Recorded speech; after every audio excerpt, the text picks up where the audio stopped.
کیا معمولی عذر کی وجہ سے یا چھوٹے موٹے آزار کی وجہ سے رمضان المبارک کے فرض روزوں کو چھوڑنا جائز ہے؟ رمضان المبارک کے فرض روزوں کو مؤخر کیا جا سکتا ہے؟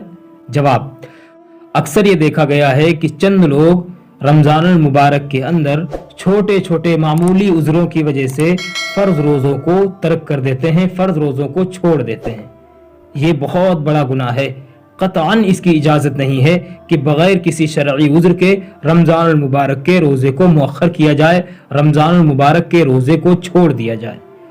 قرآن مقدس نے جن لوگوں کو رخصت دی ہے انہی کے لیے فرض روزوں کو مؤخر کرنے کی اجازت ہے، انہی لوگوں کے لیے رمضان المبارک کے روزے کو چھوڑنے کی اجازت ہے، مؤخر کرنے کی اجازت ہے۔ نبی صلی اللہ علیہ وسلم کا فرمان عالی شان ہے کہ جو شخص رمضان المبارک کے فرض روزے کو بغیر کسی شرعی عذر کے چھوڑ دے اور اس روزے کی تلافی کے لیے ساری زندگی روزہ رکھتا رہے، اس روزے کا حق ادا نہیں ہو سکتا، اس روزے کی تلافی نہیں ہو سکتی۔